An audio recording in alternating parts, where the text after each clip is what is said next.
Hey everybody, how are you guys? I'm glad you're back. Let's find out what in the world happens. I've been wondering all night if Boris is going to get his family out or not. So ready for chapter 5, back to Nevergreen City. High, high, high over the desert flew the dragon, the hot wind stifling him, the hot sun parching his throat. That means his throat was getting really, really dry and he was so thirsty. He strained his eyes to see each object on the sands to make sure it wasn't a man. At last, he was over a spiky mountain range. I feel like Mr. Horton's laughing at me, so I'm starting to laugh. Panting for air and water, he circled down fast and he plunged through the trees to a mountain brook. He had seen no one on the desert. I'll rest here until dusk, he thought, sticking his head right under the cool, gurgling water. Then he lay down in the brook on his stomach, carefully, keeping his gold-colored wings out of the water. As he dried off on a sunny rock, he listened for the noises of the men, and he dreamed of how he and Elmer would rescue his family. Once he heard children's voices, but a woman called to them, and they went off in the other direction. School picnic, he thought, and he shook off his wings for the long, long trip ahead. He wanted to reach Nevergreen City by morning without stopping. Up through the trees and over Seaweed City flew the dragon. He saw lights popping on, and suddenly the streets, the houses, were starting to all light up. But he didn't hear a little boy scream, "Mommy, come back! There's a dragon in the sky!" It didn't matter. The little boy's mother only said, "Chester, I told you to stay in bed."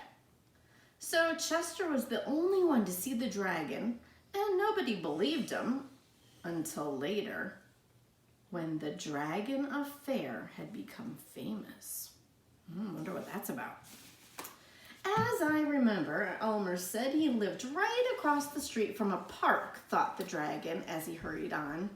Yes, it was Evergreen Park, but what if I can't find him? The wind beat back his tears as he raced over Seaweed Bay, over Mr. Wagon Wheel's farm, and the zigzagging brook. Oh, I hope Mr. Wagon Wheel doesn't see him. We're in trouble. He thought he could see the road and the moon, and he flew to the coast of Popsicornia, and he followed it southward. Suddenly, he felt flooded in light. What had happened? The moon? No. He looked down and he saw a beam of light leaping up from a ship off the coast. He violently zigzagged up and down, side to side, and then to the other side, trying to get rid of the light. Wow. Men were shouting on the ship. Into the beam, out again, flooded in light, out of the beam, he flew. He knew that the ship's searchlight had found him. But as he tried to follow his flight, he thought wildly, how well can they see me? What do they think I am? So he's wondering, do they know I'm a dragon, or do they think I'm just a big bird?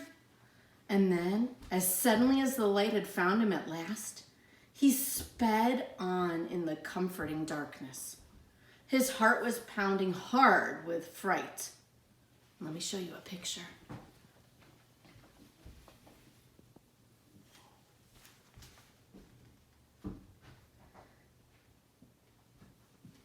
As dawn began to break into the sky, he saw Nevergreen City. He saw the harbor, the lighthouse, and in the center of the city, a large green shape. Must be Evergreen Park, he thought. He was relieved, and he quietly glided down among the trees. No one had been out on the streets to see him. That's the end of chapter 5. It's a short one.